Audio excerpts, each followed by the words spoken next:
عرض کی کہ یہ جھوٹوں والی توبہ ہے؟ فرمایا ہاں، زبان سے استغفار پڑھنا لیکن استغفار دل میں نہ اترے۔ ایک حدیث شریف کے الفاظ ہیں، التائب من الذنب کمن لا ذنب لہ والمستغفر من الذنب وہو مقیم علیہ کالمستہزئ بربہ۔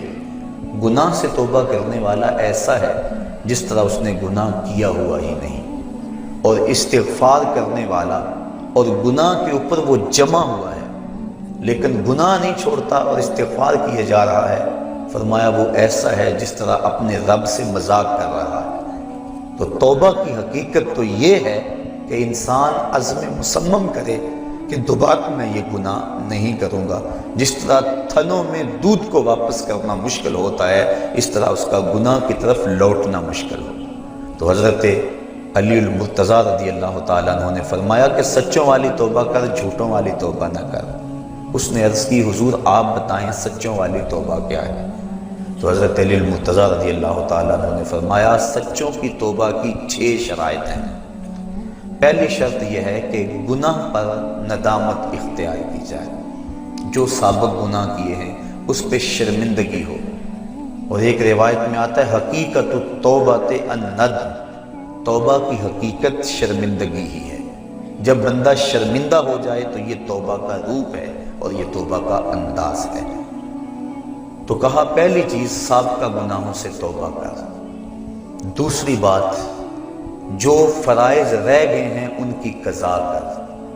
توبہ کرنے سے پچھلی نمازیں اور جو فرائض اور روزے رہ گئے ہیں وہ معاف نہیں ہو جاتے، بلکہ توبہ تو اس بات کی ہے کہ جو وقت پہ میں نہیں پڑھ سکا اے اللہ وہ مجھے معاف کر دے، آئندہ میں وعدہ کرتا ہوں کہ جو میرے ذمے قرض ہے میں اس کو ادا کروں گا، اور نمازیں، روزے اور دیگر جو تیرے حقوق ہیں میں ان کو ادا کروں گا۔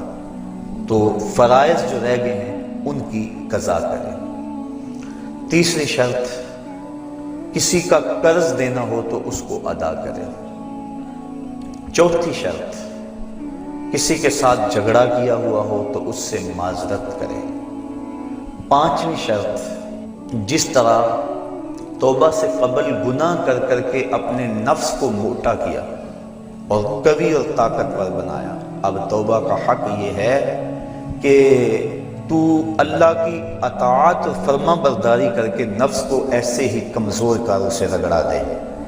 اور چھٹی شرط یہ ہے کہ آئندہ گناہ نہ کرنے کا عزم مصمم کر لے۔ کہا اگر یہ 6 شرطیں تیری توبہ کے اندر موجود ہیں تو وہ تو سچا توبہ کرنے والا ہے، ورنہ تو زبان سے استغفار پڑھنے والا ہے، تیری توبہ سچی نہیں ہے۔ تو توبہ سچی یہی ہے کہ انسان خلوص کے ساتھ ان شرائط کے ساتھ اللہ کے حضور رجوع لائے، اور جب بندہ اللہ کے حضور رجوع لے آتا ہے تو پھر اس کے گناہ جتنے مرضی ہوں اللہ تعالیٰ معاف فرما دیتا ہے۔ گناہ کر بیٹھتا ہے اس کو ایک خوبصورت راستہ دیا گیا کہ اس نے جو بھی کیا ہے ہو گیا اس سے، اب اپنے دستے دعا کو اٹھائے اور اپنے مالک کے حضور حاضر ہو جائے، عرض کرے مالک نادانی اور جہالت کی وجہ سے مجھ سے یہ گناہ سرزد ہو گیا، میں تیری بارگاہ میں حاضر ہوں۔ اللہ تعالیٰ پھر یہ نہیں دیکھتا کہ اس کے گناہ کتنے ہیں، یہ دیکھتا ہے کہ یہ آیا ہے میری چوکھٹ پہ، اور اللہ تعالیٰ اس کے پچھلے سارے گناہوں کو معاف فرما دیتا ہے۔ جو صغیرہ گناہ ہیں وہ تو ساتھ ساتھ مٹتے رہتے ہیں، ہم نماز پڑھتے ہیں، وضو کرتے ہیں، نیک اعمال کرتے ہیں تو صغیرہ گناہ مٹ جاتے ہیں۔ بلکہ ایک روایت میں آتا ہے جب کوئی شخص گناہ کرتا ہے تو فرشتہ اس گناہ کو لکھتا ہے، حتیٰ کہ 5 گناہ وہ کر لیتا ہے تو فرشتہ 5 گناہ لکھ لیتا ہے، پھر وہ نیکی کرتا ہے تو جو نیکی والا فرشتہ ہے وہ گناہ لکھنے والے فرشتے کو کہتا ہے آؤ سودا کر لیں۔ وہ کہتا ہے کیا سودا؟ تو وہ کہتا ہے کہ جب کوئی ایک نیکی کرے تو 10 نیکیاں میں نے لکھنی ہیں، میں 10 نہیں لکھتا 5 لکھتا ہوں، تو 5 گناہ مٹا دے۔ تو وہ برائیاں لکھنے والا فرشتہ 5 گناہ مٹا دیتا ہے اور یہ 5 نیکیاں لکھ دیتا ہے، اور اللہ تعالیٰ مومن کا معاملہ یوں ہی صاف فرماتا رہتا ہے۔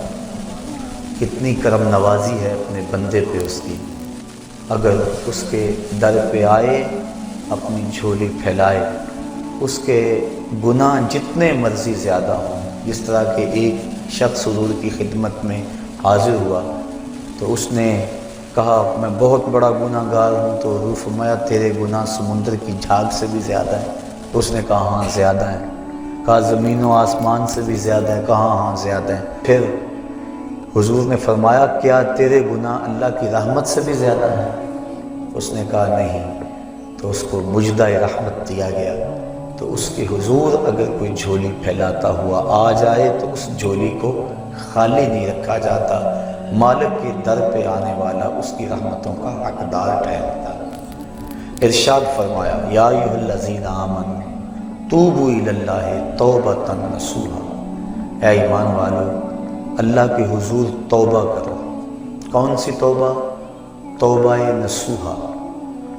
اب توبہ نصوحا کیا ہے؟ مفسرین کے اس پر 22-23 اقوال موجود ہیں، لیکن حضرت معاذ بن جبل رضی اللہ تعالی عنہ حضور رسالت مآب صلی اللہ علیہ وآلہ وسلم سے روایت کرتے ہیں کہ آقا کریم کی خدمت میں ایک شخص حاضر ہوا، اس نے عرض کی مت توبۃ النصوح، حضور توبۃ النصوح کیا ہے؟ تو آقا کریم علیہ السلام نے ارشاد فرمایا ان یندم العبد علی الذنب الذی اصاب فیعتذر الی اللہ تعالی ثم لا یعود الیہ کما لا یعود اللبن الی الدرع۔ فرمایا کہ توبہ نصوح یہ ہے کہ انسان جب گناہ کر بیٹھے تو اللہ کے حضور اس کی معذرت پیش کرے، اور دوبارہ گناہ کی طرف اس کے لیے پلٹنا اتنا ہی مشکل ہو جس طرح کے تھنوں سے نکلا ہوا دودھ واپس کرنا مشکل ہوتا ہے۔ تو اگر کسی شخص کی یہ کیفیت ہو جائے تو وہ توبۃ النصوح کے مقام پہ فائز المرام ہے۔ حضرت علی المرتضیٰ رضی اللہ تعالی عنہ تشریف فرما تھے کہ ایک اعرابی آیا، اس نے استغفار طلب کرتے ہوئے کہا اللہم انی استغفرک و اتوب الیک، اے اللہ میں تیری بارگاہ میں استغفار طلب کرتا ہوں اور تجھ سے رجوع کرتا ہوں۔